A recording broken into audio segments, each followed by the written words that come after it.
વડોદરા શહેરના ફતેગંજ વિસ્તારમાં આવેલ સેનેટરી મેથોડિક્સ ચર્ચમાં આજે વહેલી સવારથી જ ક્રિસમસની ઉજવણી કરવા માટે ક્રિશ્ચન સમુદાયના લોકો એકત્રિત થયા। વડોદરા શહેરના ફતેગંજ વિસ્તારમાં આવેલ સેનેટરી મેથોડિક્સ ચર્ચમાં ક્રિસમસની ભવ્ય ઉજવણી કરવામાં આવી।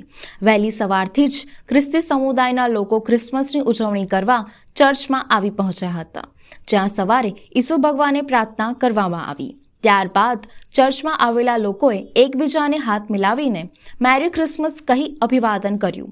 ઈસુ ભગવાનના વચનો અનુસાર પ્રેમ આપો અને પ્રેમ લો તેવા સંદેશ સાથે લોકોએ પ્રાર્થના કરી, તેમજ સુખ શાંતિ સમૃદ્ધિ પ્રાપ્ત થાય તેમજ દેશ અને વિશ્વમાં સુખ શાંતિ રહે તેવી પણ અભ્યર્થના વ્યક્ત કરી। 25 ડિસેમ્બર એટલે ક્રિસમસની ઉજવણીના ભાગરૂપે વડોદરામાં વસતા ખ્રિસ્તી સમુદાયના લોકોના ઘરે પણ ઉજવણીનો માહોલ જોવા મળશે, જેમાં ખાસ કરીને બેલ, ક્રિસમસ ટ્રી, રંગીન બોલ, એન્જલ, સાન્ટા ક્લોઝ, સાન્ટાના કપડાં, Santa goggles, stars, church model, રંગીન રીલ્સ, પોસ્ટર્સ વગેરેની સજાવટ કરવામાં આવશે।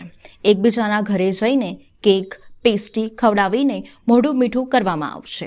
આવતીકાલે બોક્સિંગ ડે અને 1 જાન્યુઆરી 2024 સુધી આ ઉજવણી ચાલુ રહેશે। નાતાલના દિવસો એ આનંદનો દિવસ છે અને વિશેષ સંદેશો સમગ્ર વિશ્વને આપવામાં આવ્યો છે કે ઈસુ ખ્રિસ્ત શાંતિના માટે જે જન્મ્યા છે એ જ શાંતિ વિશ્વની અંદર પ્રવર્તમાન થાય, એ જ અમારી પ્રાર્થના એ રહેશે।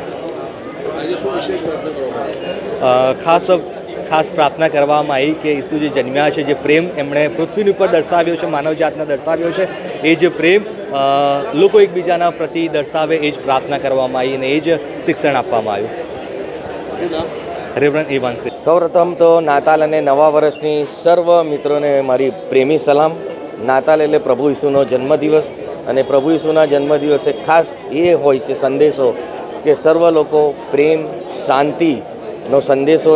પ્રભુ ઈસુ જન્મ્યા એ પાપની માફી માટે જન્મ્યા, તો દરેક લોકોને આ પાપની માફી મળે, લોકો સમૃદ્ધ થાય। અને નાતાલ એટલે ખાલી ક્રિશ્ચનો નહીં પણ સર્વ લોકોનો કે સંપી હળી મળીને રહે એવો તહેવાર છે। આ બધા સાથે રહે, સુખી રહે, એ માટે અમારી આ હંમેશા પ્રાર્થના હોય છે ચર્ચમાં, અમારા ભજનો બી એની માટે હોય છે।